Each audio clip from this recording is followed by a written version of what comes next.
There is history of bedwetting for which he was taken to a private doctor and where he was catheterized. Subsequently, 1.5 months back, he underwent some transurethral procedure, and after which catheter was removed, but he has no relief of his urinary symptoms. So he was catheterized again and is still catheterized. The tingling and numbness in the tingling in the left upper limb and lower limb since the last 1 month. Tingling started in the fingers first and has now progressed to the shoulder. Tingling is not associated with any weakness in the upper or lower limb or radiating pain. Tingling does not increase with coughing or sneezing. There is no history of trauma. There is no history of fever, weight loss, or anorexia. There is no history of any other joint involvement or morning stiffness. There is no history. Why is that important?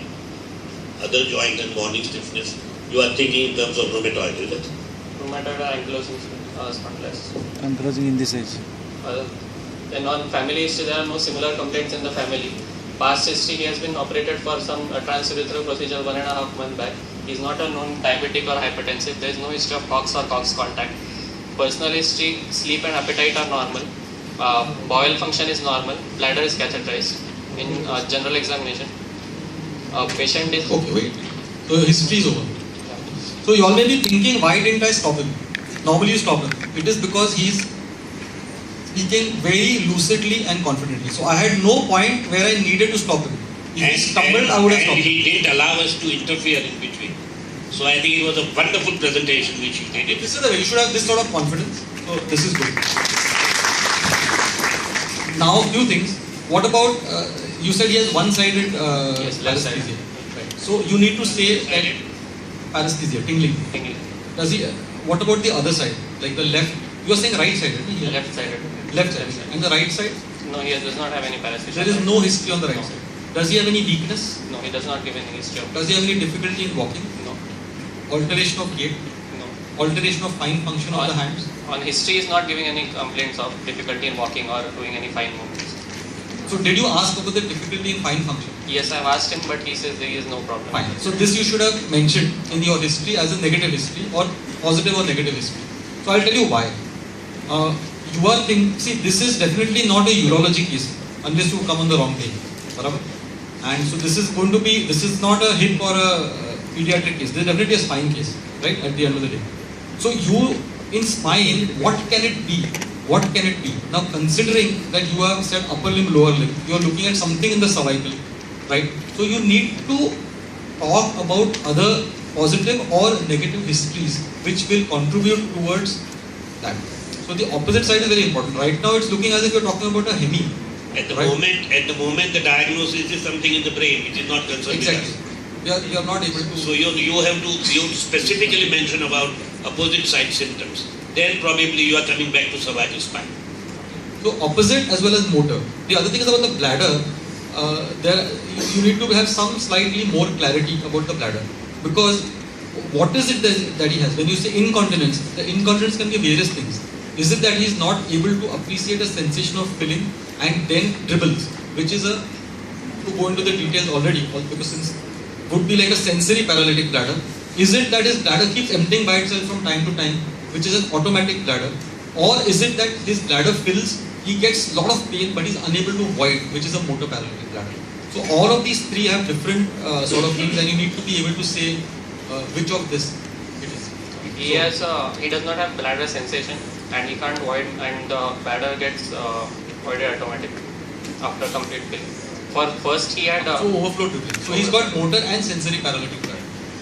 So after all this presentation, what is the diagnosis? Because the thing which has to fit in with all these things which you have mentioned. So what is the diagnosis now?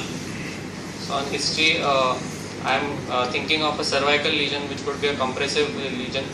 So which cervical lesion will give you only one-sided problem? So it could be in his age group a degenerated disc on the left side. Which will give upper extremity and lower extremity. So it is a spinal cord problem, no? Yes. One side is spinal cord. Why can't it be CA prostate with metastasis?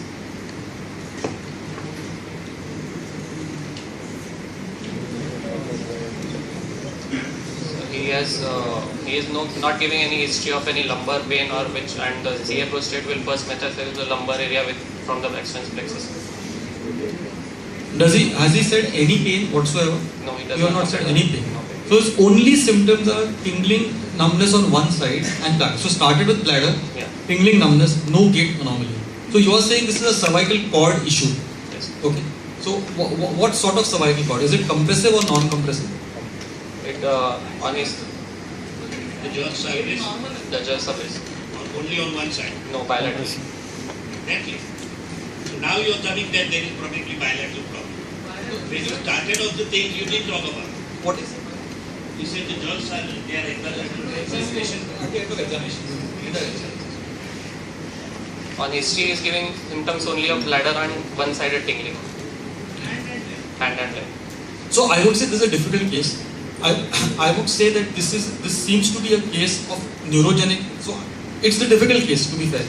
What I would say, it's a case of neurogenic bladder, secondary to probably neural involvement at the cervical spine or above. But I would be able to give further details after my examination. I think that would be. It's like a because you cannot say Central nervous system, you should mention something. Whether higher functions. Because you don't know, you're talking about operated CT or Yeah, so higher functions you need to also talk about in the History. history as well. Probably Slurring of speech. I would have gone, though the symptoms are only one-sided, but he has the jerks which are brisk on both the sides without any symptoms on the opposite side. So you are already trying to come down to a purely cervical spine. No, it's not hypertensive. So he mentioned. So even diabetes he mentioned. So that's okay. Proceed. Go ahead. On general examination, patient is averagely built and averagely nourished. All the vital parameters are within normal limits. There is no pallor, clubbing, icterus, cyanosis or lymphadenopathy. There are no scars, sinuses or swellings. There is no gross wasting in the upper or lower limbs. On local examination, patient is conscious, cooperative, well-oriented in time, place, person and has normal higher functions. First, I would like to describe the gait of the patient. Yes, you can. चालून दाखवतो का थोडं?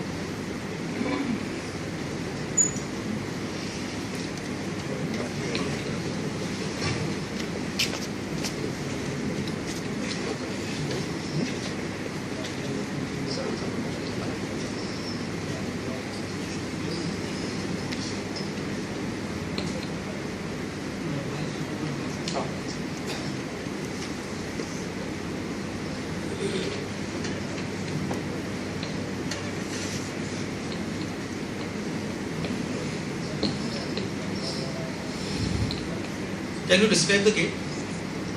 He has a painless, bipedal, unassisted, short step gait. मला कुठल्या बाजूला दुखतं? खाली डाव्या बाजूला? या बाजूला सुद्धा दुखतं? काही नाही, फक्त डाव्या बाजूला. आणि हाताला एकच हाताला. त्या हाताला काहीच नाही. तुम्हाला चालायला काही त्रास नाही होत का? हवं तेवढं चालू शकता, धावू शकता, पळू शकता आणि हाताने काय काम करायला काय त्रास होतो? काय हातातून जेवण पडतं किंवा काय पडतं? काहीच त्रास होत नाही. हाताने सगळं जे काय करू शकतो. बटन लावायला वगैरे जमतं तुम्हाला? चप्पल निघून जातं याचं काय होतं? काहीच नाही. बसा बसा. बॅग आहे Because he's clearly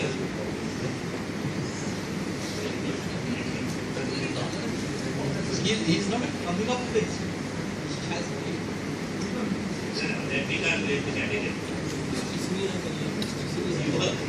We try to reconfirm what you say, but it's not true. The same thing that your observation and whole उसके बाद history presentation. You can't say that he didn't say so. I will just translate and say. Okay, come to neurological examination. Neurological examination, first motor Yeah, function. quite a lot of people spend a lot of time in general examination.